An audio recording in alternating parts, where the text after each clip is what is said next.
Guretzat eklipsea fenomeno liluragarria da, baina ez gara ilunpetan geratuko garen bakarrak. Zer gertatzen da animaliekin? Haiek ere harrituta geratzen dira gu bezala. Eklipsea hasten denean, zerua azkar iluntzen da. Osotasun fasean eguzki erradiazioa ia zerora jeisten da. Minutu gutxian temperatura gradu batzuk jaitsi daiteke. Eta haizea ere zertxo bait aldatzen da. Eklipsearen haizea deitzen zaio fenomeno horri. Pentsa ezazu, eguneroko argi ilun erritmoetara ohituta dagoen animalia basati bat zarela. Nola erreakzionatuko zenuke?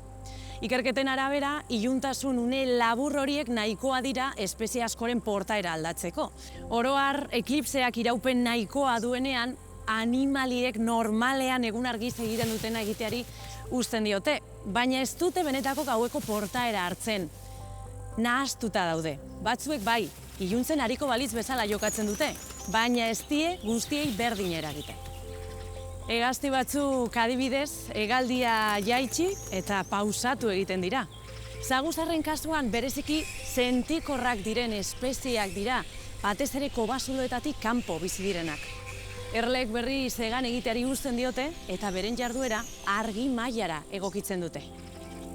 Eta gure haiderik hurbilenek, haiek ere antzeko liluraz bizi dute fenomenoa.